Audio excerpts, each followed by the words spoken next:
Welcome to my vlog. Kembali lagi di TKI Vlog. Oke, jadi pada kesempatan video kali ini aku mau ngobrol santuy. Mau cerita pengalaman tentang enak dan tidak enaknya aku kerja di Korea Selatan sampai saat ini, teman-teman. Oke, jadi pertama kali aku datang ke Korea tuh dulu pas tahun 2018, tepatnya di bulan Juli, teman-teman. Jadi untuk sampai saat ini tuh aku udah 2 tahun lebih kerja di Korea Selatan. Dan pastinya udah ngalamin banget ya. Gimana sih suka duka ketika aku kerja di Korea Selatan, itu aku udah ngalamin banget, teman-teman. Oh, jadi mungkin ceritaku kali ini tuh nggak jauh beda sama pengalaman teman-teman yang kerja di Jepang, Hong Kong ataupun Taiwan, teman-teman. Ataupun mungkin teman-teman yang lain yang kerja di luar negeri punya pengalaman yang menarik, yang unik. Pengalaman suka dukanya seperti apa bisa dituangkan di kolom komentar. Biar apa? Biar teman-teman CPMI yang lain yang mau kerja di luar negeri itu biar tahu gimana sih kira-kira rasanya suka dukanya seperti apa ketika kita kerja di negeri orang, teman-teman. Oke, jadi ceritaku kali ini tuh aku mau ngebahas tentang tidak enaknya ketika aku kerja di Korea itu seperti apa ya. Nah, jadi tidak enaknya ini aku punya 6 poin yang aku perhatiin ya, yang untuk sampai saat ini tuh aku ngerasa itu tuh tidak nyaman, masih belum nyaman gitu ya. Aku punya 6 poin, teman-teman. Mungkin setiap orang tuh beda-beda. Cuman menurutku tuh ini masih belum nyaman sama aku, teman-teman. Jadi yang pertama itu keluarga, teman-teman. Jauh dari keluarga itu poin pertama yang menurut aku itu berat banget sama aku. Untuk sampai saat ini tuh masih berat di hati ya, kalau aku tuh jauh sama keluarga ya. Ya walaupun untuk zaman sekarang itu udah canggih juga ya. Toh kita sewaktu saat itu sebenarnya bisa video call sama ibu atau bapak di rumah ya. Cuman kalau menurutku itu kurang, teman-teman. Karena kalau nggak ketemu itu rasanya kurang, teman-teman. Karena kumpul sama keluarga itu kalau aku sih, menurut aku nomor 1, teman-teman. Karena aku tuh sebenarnya orang yang kayak gini. Aku tuh nggak apa-apa makan nasi bungkus setiap hari, yang penting aku tuh bisa kumpul sama keluarga, itu aku udah merasa senang. Sebenarnya itu aku seperti itu, teman-teman. Cuman aku di sini 2 bersaudara ya, dan kebetulan aku anak pertama. Aku punya adik perempuan dan dia masih sekolah dan dia juga masih kecil ya. Aku mikir tuh pasti ya ntar kedepannya aku bakalan jadi tulang punggung mereka, teman-teman. Pasti, itu pasti. Jadi mau nggak mau aku harus berjuang gimana caranya ntar kedepannya itu aku bisa ngebahagiain mereka, teman-teman.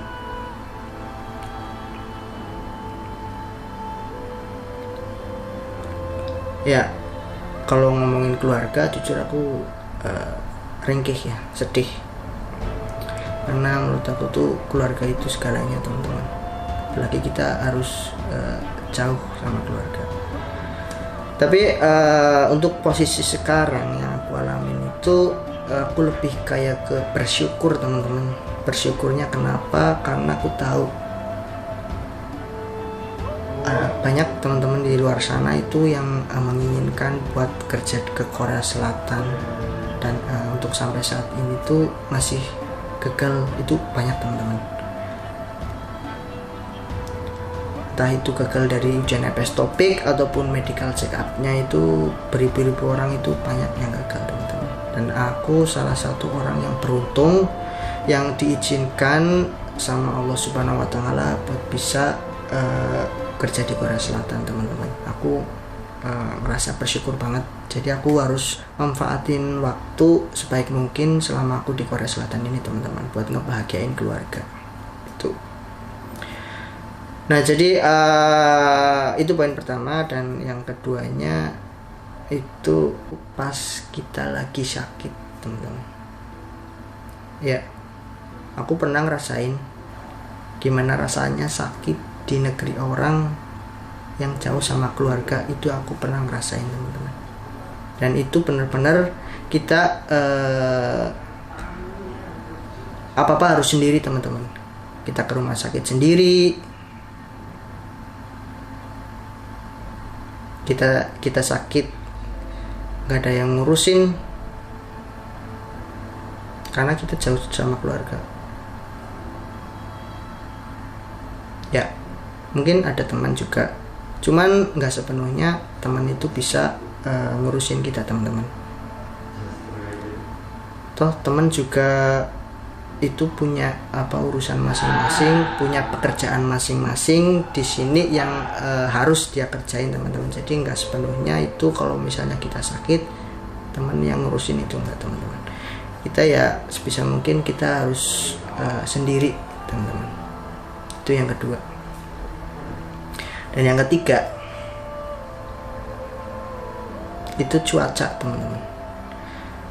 Ya di Korea Selatan ini ada 4 musimnya. Ada musim panas, musim dingin, musim gugur, dan musim semi. Yang perlu kita perhatikan itu di musim panas sama musim dinginnya teman-teman. Kenapa di musim panas sama musim dinginnya? Karena di Korea ini aku ngalamin sendiri, pas musim panas itu benar-benar panas banget teman-teman. Sampai 40 derajat itu aku pernah ngalamin dulu. Pas baru-barunya aku pas tahun 2018 aku ngalamin itu 40 derajat teman-teman. Dan yang kedua itu musim dingin teman-teman. Kita harus perhatiin musim dingin juga, karena kalau musim panas di sini itu panas banget, dan musim dingin di sini tuh bisa dingin banget teman-teman. Dinginnya itu aku pernah ngerasain, ngalamin, jumpain itu minus 15 teman-teman. Benar-benar dingin banget. Itu buat kerja benar-benar nggak enak banget ya. Aku ngerasain itu tangan sama kaki sih. Aku ngerasain tangan sama kaki itu rasanya perih kayak kena luka bakar derajat 1. Mungkin teman-teman kalau yang pernah ngalamin luka bakar derajat 1 itu yang tangannya atau kulitnya itu sampai merah tapi rasanya perih, lah itu luka bakar derajat 1. Itu aku benar-benar ngalamin setiap musim dingin itu seperti itu. Dan bibir-bibir juga pecah teman-teman, perih juga kalau misalnya kita nggak pakai pelembab.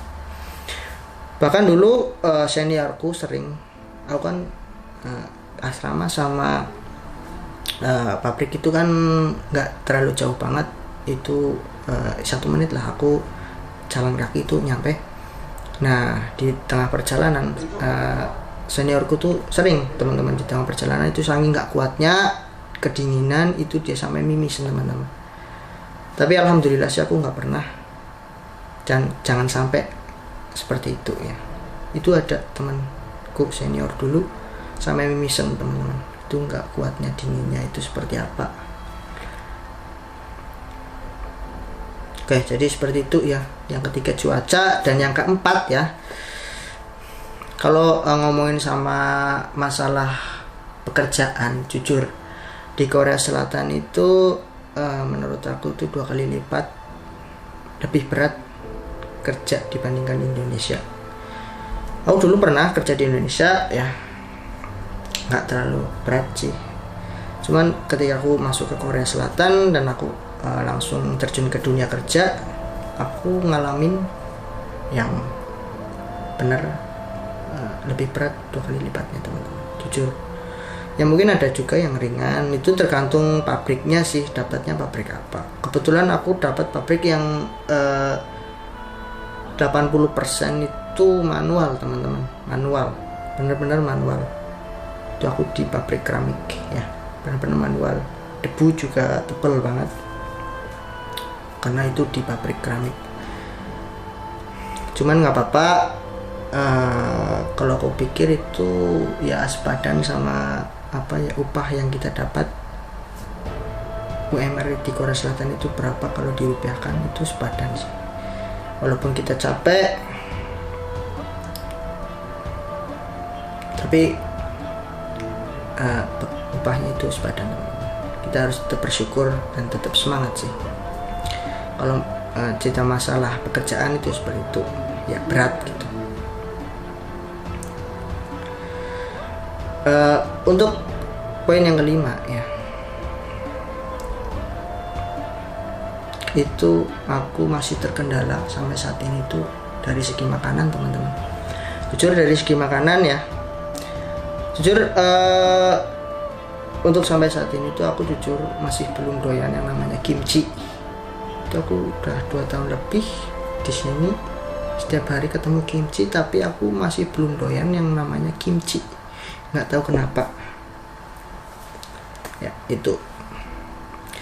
Ya mungkin aku kalau misalnya pengen makan makanan Indonesia, itu kita harus masak sendiri teman-teman. Kalau nggak masak sendiri kita nggak bakalan makan makanan Indonesia, kecuali kita cari, dan itu jaraknya itu jauh. Biasanya banyaknya itu adanya di Ansan teman-teman. Ansan dari rumahku itu jauh, dan itu juga masih terbatas juga sih. Kalau misalnya aku kan sukanya semur jengkol, jujur aku sukanya semur jengkol sama daun apa itu, daun tela, jangan godong butin. Kalau di tempatku itu namanya jangan godong butin, mungkin di tempat teman-teman apa itu. Nah itu aku sukanya itu. Untuk sampai saat ini aku belum pernah makan di sini masakan itu ya. Jadi sampai saat ini makanan itu masih terkendala sih kalau menurut aku. Itu masakan Korea juga aku nggak semuanya suka. Ada juga aku suka banyak ada kayak yukejang, cukumi, campung, kalbitang, takalbi itu aku suka. Cuman nggak bisa juga kita nemuin setiap hari, nggak bisa juga kita makan setiap hari makan makanan itu. Kita kan yang ngasih makan kan pabrik, jadi ya kadang dimasakin telur, kimchi lagi, pasti ada kimchi setiap hari. Itu seperti itu, dan rasanya pun juga ya untuk sampai saat ini, untuk kali ini ya udah mulai diterima sama aku rasanya itu seperti apa masakan Korea. Cuman untuk awal-awal dulu itu masih kesusahan teman-teman aku buat makan makanan Korea. Itu rasanya masih aneh ya. Tapi untuk sampai saat ini sedikit-sedikit mulai bisa diterima. Dan yang keenam ini, yang terakhir, bahasa teman-teman. Jadi bahasa ini mungkin salah satu yang sampai saat ini masih terkendala ya, karena kita setiap hari itu pasti berinteraksi sama orang Korea sendiri. Jadi itu kita harus bisa menguasai beberapa istilah-istilah penting yang digunakan di perusahaan yang menyangkut sama pekerjaan teman-teman. Kalau nggak menguasai itu, pasti kita kena semprot sama orang Korea sendiri. Ya sebisa mungkin kita harus selalu belajar bahasa. Kalau misalnya kita masih belum paham, kita suruh A, kita ngelakuinnya B, pasti kita kena marah. Itu gara-gara bahasa, jadi kita kena marah. Ya alhamdulillah sekarang bahasa ya sedikit demi sedikit aku mulai belajar terus ya, biar menghindari masalah-masalah baru. Biasanya kalau misalnya bahasanya kurang itu ada masalah baru gitu, konflik sama orang Korea. Kenapa yang diomongin sama orang Korea nggak ketangkap sama kita, akhirnya kita ngelakuin yang hal aneh-aneh gitu loh. Ya jadi seperti itu ya, itu cerita pengalamanku ya. Semenjak aku di Korea, cerita nggak enaknya itu seperti itu. Dan kali ini aku mau cerita yang enaknya teman-teman. Enaknya kerja di Korea itu seperti apa ya? Nah, jadi di sini juga aku punya poin 6 penting ya, yang enak kerja di Korea. Di poin pertama itu gaji teman-teman. Pas gajian. Kenapa gaji dan pas gajian itu alhamdulillah ya, di Korea Selatan itu terbilang itu gede UMR-nya ya. Kalau di tahun 2020 ini kalau misalnya dirupiahkan sebulannya itu mungkin 22 juta itu UMR, belum sama potongan. Itu benar-benar gaji basic UMR ya, 22 juta sekitarnya seperti itu. Itu mengikuti ya, tergantung kursnya sih. Nah, jadi enaknya itu gajinya gede teman-teman. Walaupun kita kerjanya berat, tapi kan kita alhamdulillah ya, alhamdulillah banget gajinya gede. Ya, kalau misalnya aku pas hari gajian itu senang banget teman-teman. Kalau aku bisa kirim ke rumah dan orang rumah bisa senang, bisa beli sesuatu dan dia merasa senang, aku rasanya tambah semangat teman-teman. Rasanya itu senangnya itu berlipat-lipat. Nah, itu pas gajian. Dan yang kedua itu pas liburan teman-teman. Ya, libur panjang itu aku juga enak ya, senang pas di Korea ini. Biasanya libur Chuseok, libur Sholal itu libur panjang 4-5 hari ya. Biasanya aku main kumpul sama temen ya, temen sama seperjuangan. Aku rasanya senang. Walaupun cuman kumpul itu aku udah senang banget sih. Selain main kumpul sama teman, silaturahmi sama teman-teman, itu juga kita bisa mengunjungi tempat-tempat wisata di Korea Selatan. Atau kapan lagi kan kita bisa mengunjungi tempat-tempat wisata, destinasi wisata di Korea Selatan itu kapan lagi ya. Kalau misalnya nggak disambi kerja di Korea itu mungkin nggak mungkin sih aku kayaknya bisa kesini kalau misalnya aku nggak jadi PM. Jadi itu ya enaknya pas liburan. Dan yang ketiga ya, poin penting yang ketiga, enaknya kerja di Korea itu aku di sini dapat fasilitas gratis teman-teman.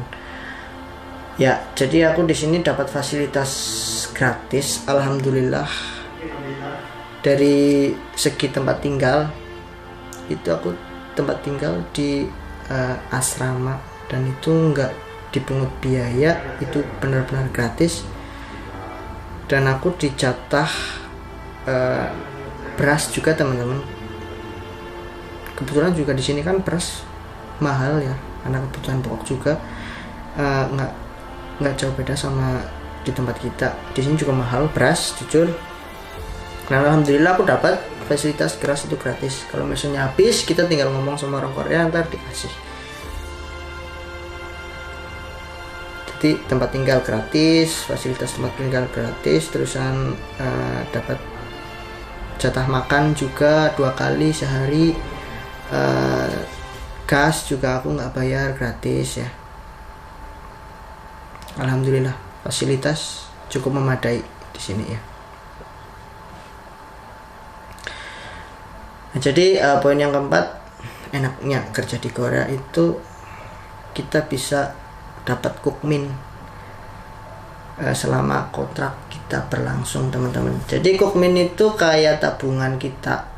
Ntar kalau misalnya kita udah pulang, kita bisa ngambil kukmin tersebut, uang kukmin tersebut. Jadi uang kukmin tersebut itu datang dari gaji kita dan sama perusahaannya tersebut teman-teman.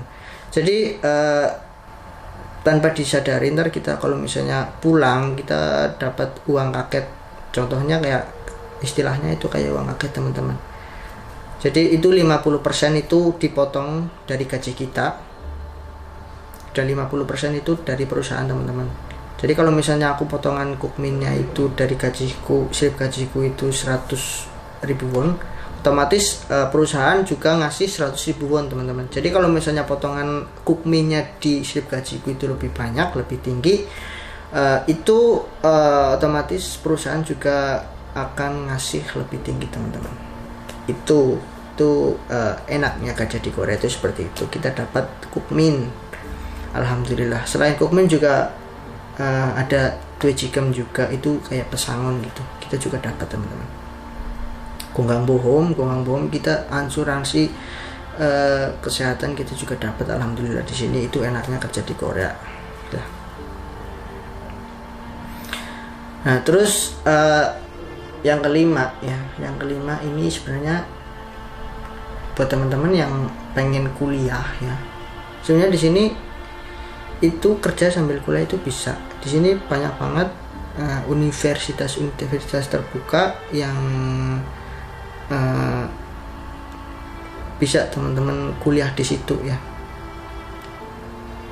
sambil bekerja. Itu biasanya masuknya itu hari Minggu ya, kan kita biasanya kerja Senin sampai Jumat. Kalau yang pabrik ramen bahkan sampai Sabtu teman-teman. Nah itu hari Minggunya bisa buat manfaatin buat kuliah.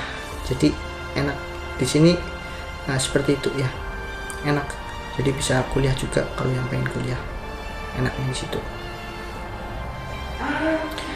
Dan poin yang keenam ini enaknya menurut aku itu kita bisa menuangkan hobi kita itu dengan leluasa teman-teman. Jujur selama aku kerja di sini aku tuh bisa leluasa menuangkan hobi kita sesuka hati ya, nggak ada yang larang, alhamdulillah. Aku hobinya itu bikin video ya, seperti inilah aku lagi bikin video ya, makanya aku bikin YouTube. Hobinya aku bikin video, jadi alhamdulillah bisa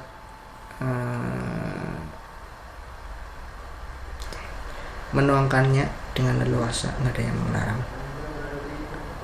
Mungkin buat teman-teman yang hobinya nge-gym, di sini juga banyak gym tempat olahraga banyak di sini.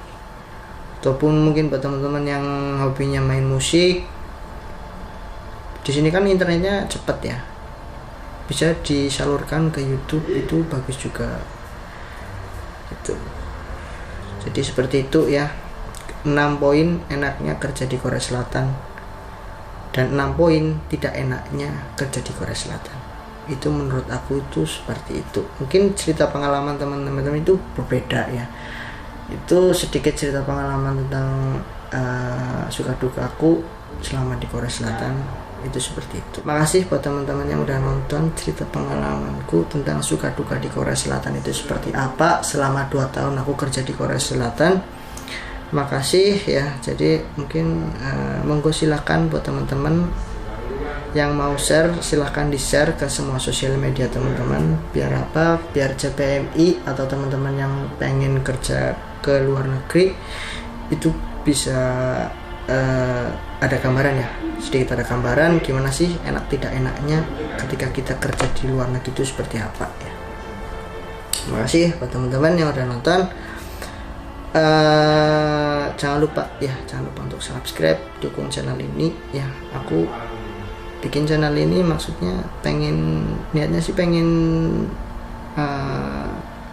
membagi informasi ya tentang seputar dunia TKI Korea Selatan itu seperti apa, kesehariannya itu gimana, itu ceritanya sebenarnya seperti itu.